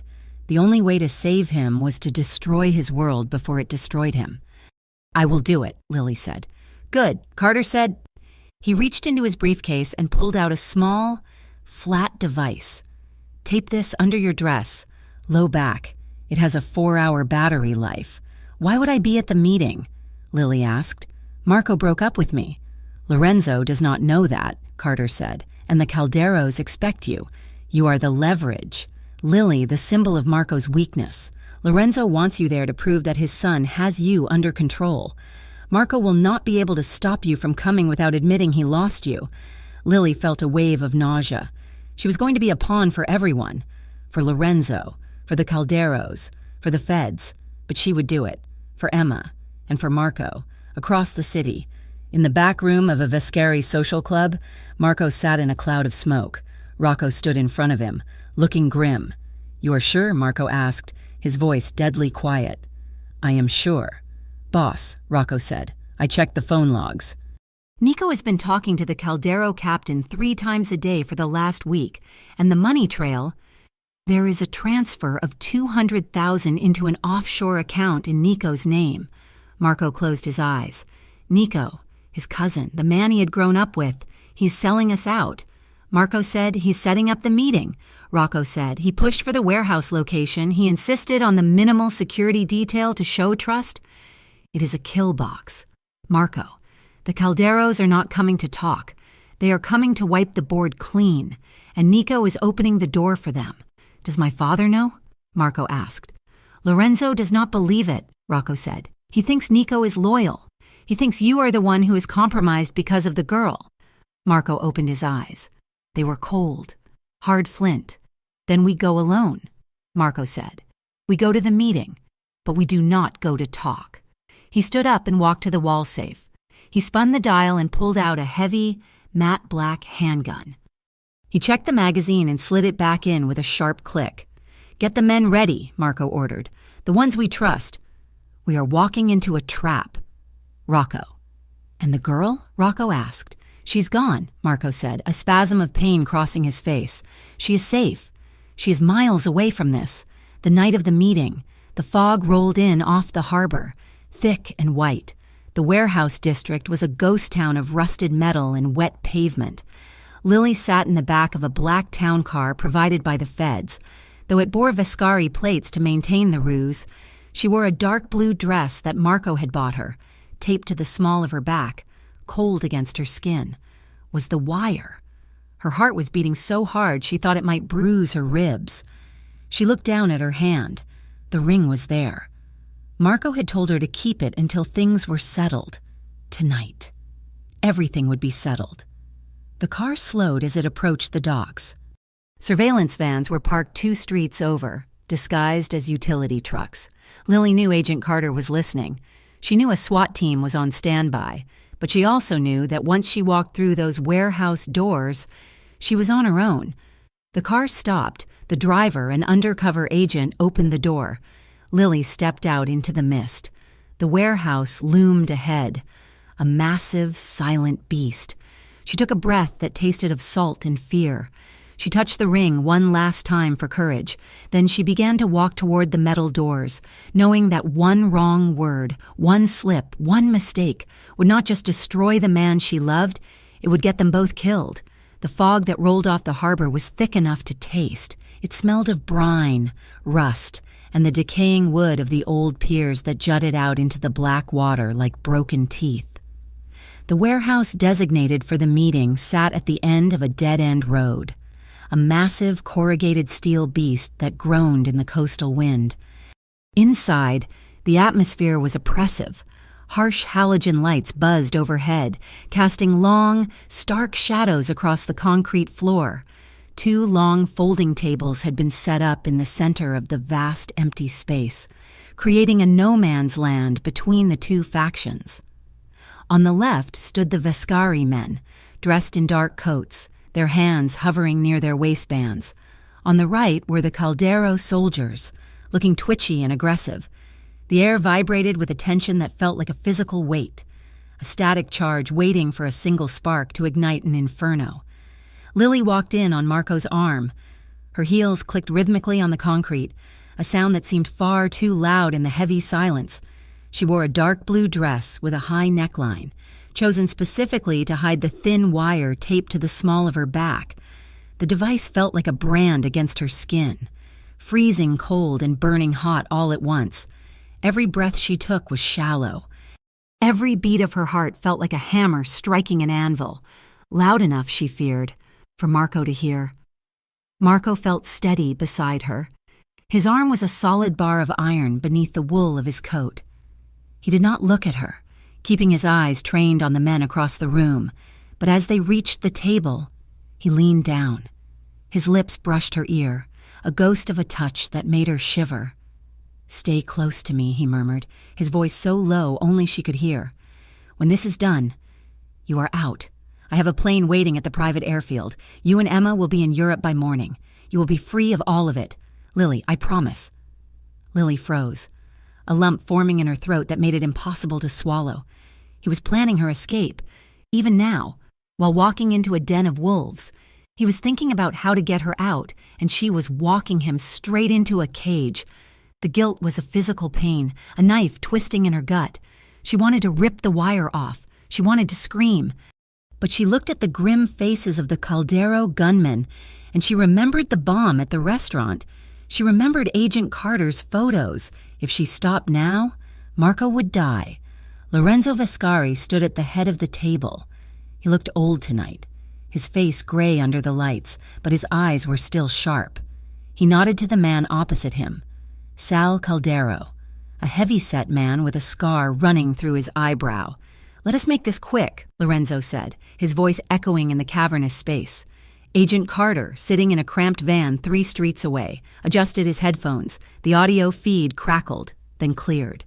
He signaled to the tactical team. "We are live." The negotiation began. It was a dry, clinical discussion of violence. Lorenzo offered 20% of the shipping routes. Caldero demanded 40%. They spoke of territories like they were trading baseball cards, but every street name mentioned was a place where real families lived, where real people could get hurt. 40% is an insult, Lorenzo spat. "We control the unions. Without us.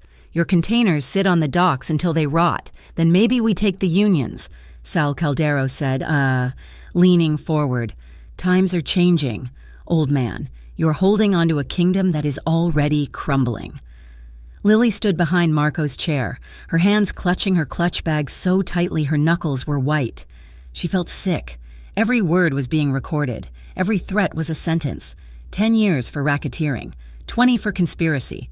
She was listening to Marco's life dissolve into legal statutes. Then, the air in the room shifted. Nico, Marco's cousin, who had been standing behind Lorenzo, took a step forward. He was smiling, but it was a smile that did not reach his eyes. "Sal is right, Uncle," Nico said. Lorenzo turned, his brow furrowing. "What did you say?" "I said he is right," Nico repeated, his voice rising. "The Vescari family is weak. And do you know why? Because of him." Nico pointed a finger at Marco. Marco remained seated, his face impassive, but his eyes locked onto his cousin. "You are making a mistake, Nico," Marco said quietly. "Am I?" Nico laughed. He looked around the room. "Look at you, the feared Marco Vescari, playing house with a waitress, bringing her here to a sit-down. You are soft, Marco. You let a woman get into your head, and because of that, you let the business rot." Nico reached into his jacket. He did not pull out a cigar. He pulled out a silver pistol and leveled it at Lorenzo's head. The room exploded into motion. Guns were drawn on both sides. The sound of slides racking back was a terrifying mechanical chorus. Chairs scraped against the concrete as men scrambled for position. "I am taking over," Nico shouted, his eyes wild. "Me and the Calderos. We are the new management." Marco stood up slowly, his hands held out, palms open. "Nico, put the gun down. You do not want to do this." "I have already done it," Nico yelled. Lily watched in horror. This was it. The trap had sprung, but not the one the feds expected.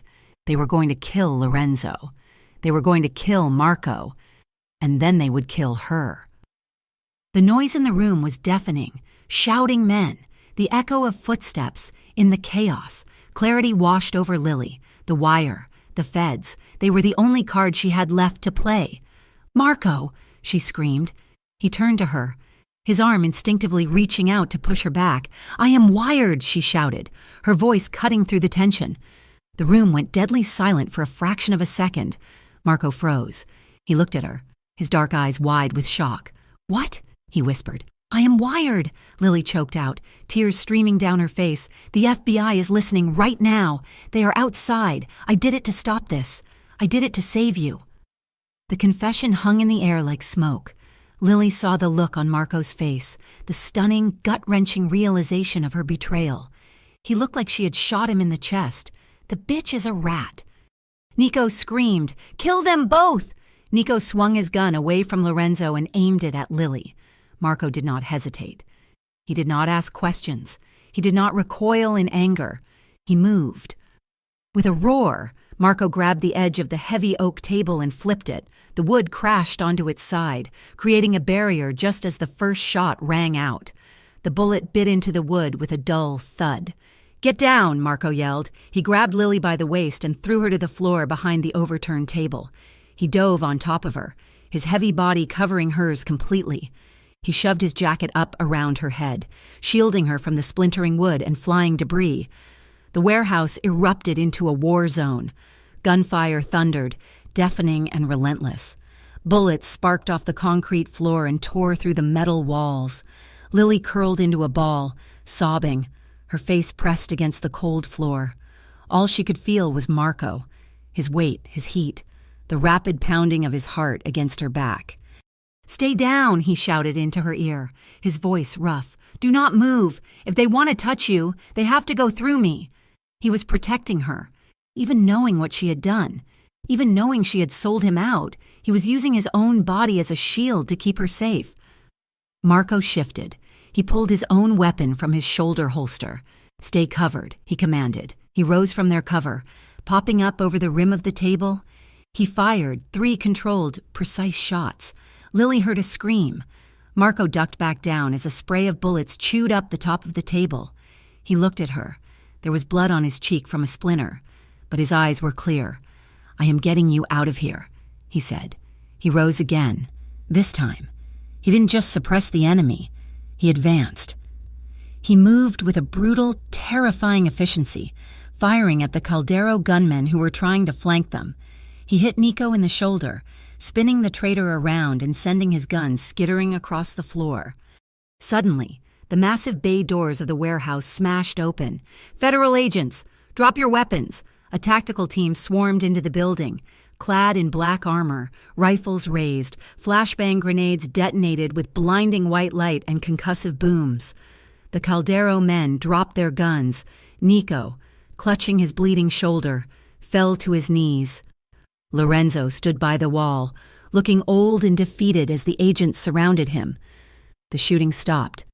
The silence that followed was filled with the sounds of heavy breathing and the click of handcuffs. Marco dropped his gun. He raised his hands slowly. 2 agents rushed forward, grabbing his arms and forcing him against the wall. They kicked his legs apart and patted him down. Lily scrambled up from the floor. She was shaking so hard she could barely stand.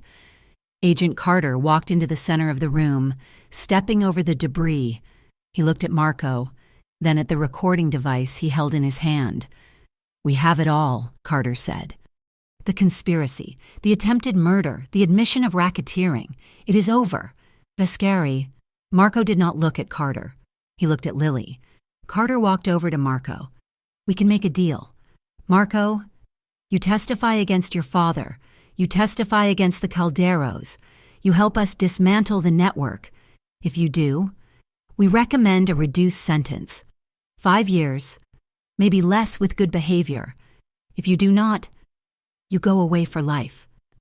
Marco looked at Lorenzo, who was being led away in cuffs. The old man did not look back. Then Marco looked at Nico, who was weeping on the floor. Then he looked at Lily.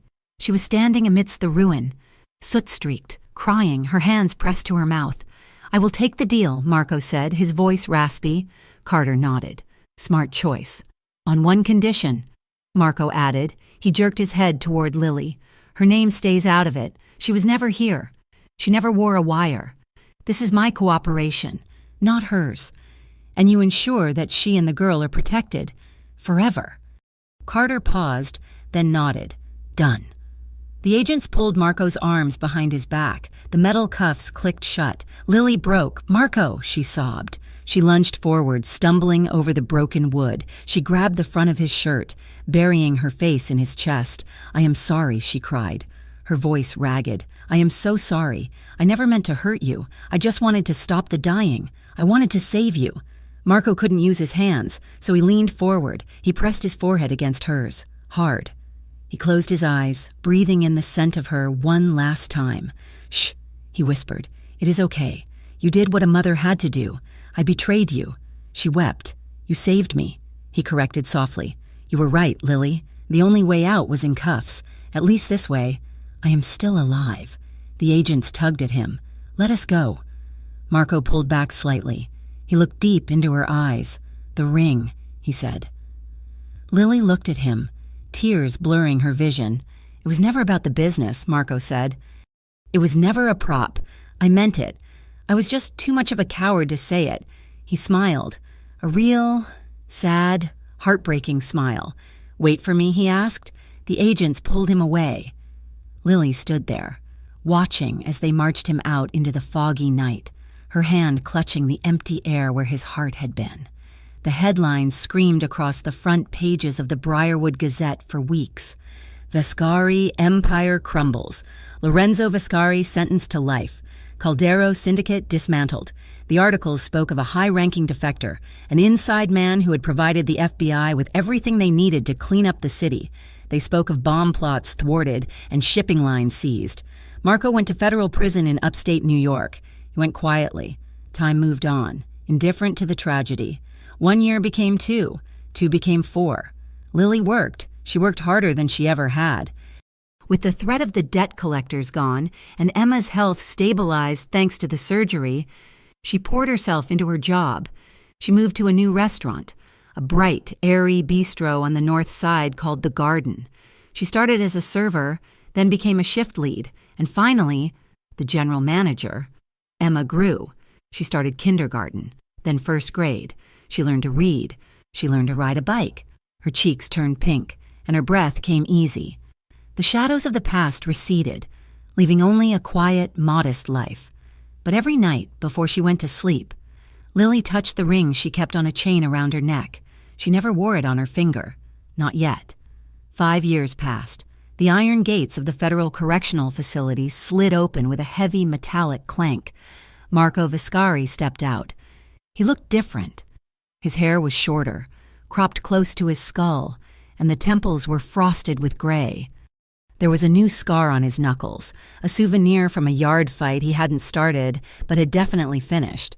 He wore simple clothes, jeans and a jacket that didn't cost $2,000. He carried a single duffel bag. He did not get into a black limousine. He walked to the bus stop and waited. He did not go back to the old neighborhood. The Viscari family was dead, and he had buried it. Instead, he used the skills he had. He started a small consulting firm, specializing in corporate security. He taught businesses how to protect themselves from men like the man he used to be. He lived in a small apartment. He paid his taxes. He lived quietly. But he never forgot the promise. It was a Tuesday evening in late autumn. The garden was busy, filled with the hum of conversation and the clinking of glasses. Lily was wiping down table 4 near the window. She was laughing at something a regular customer had said, her face flushed with the warmth of the room. She looked healthy. She looked happy. The bell above the door chimed. Lily looked up, her smile automatic. "Welcome to the..." The words died in her throat. The rag fell from her hand. Marco stood in the doorway. The restaurant seemed to go silent, the noise fading into a dull buzz. He looked older. He looked tired, but his eyes were the same, dark, intense, and fixed solely on her. He walked into the room. He didn't have the swagger of the Mafia Don anymore. He walked with the steady, humble gait of a man who had walked through fire and come out the other side. He approached her table. Lily couldn't move. Her heart was hammering against her ribs so hard she felt dizzy. "Hello, Lily," he said. His voice was raspy, familiar, and it made her knees weak. "Marco," she whispered, You are out. I have been out for 6 months," he said. "I wanted to get settled. I wanted to make sure I was the man you deserved before I came here." He pulled out a chair at the corner table, just like the first night at Harbor Line. When he sat down, Lily sat opposite him, her hands trembling in her lap. "How is Emma?" he asked. "She's good," Lily said, tears pricking her eyes. "She's 9 now. She asks about you. She still has the drawing." Marco smiled, and this time, it reached his eyes. He reached into the pocket of his jacket. He pulled out a small, velvet box. He placed it on the table between them. He opened it. The ring sat there. The heavy, square-cut diamond. It caught the warm light of the bistro, sparkling not with cold fire, but with a promise. "That ring is yours," Marco said softly. He pushed it across the tablecloth. "If you still want it," he said, "not for a deal, not for an alibi, not to pay a debt, just for us." Lily looked at the ring. She remembered the fear of the first time she had put it on. She remembered the weight of it. Then she looked at Marco. She saw the gray in his hair. She saw the scar on his hand. She saw the man who had stood in front of a gun for her, the man who had gone to prison for her. She reached out. Her fingertips hovered over the velvet. "Mom?" Lily turned. Emma was standing in the doorway of the kitchen, holding a school book.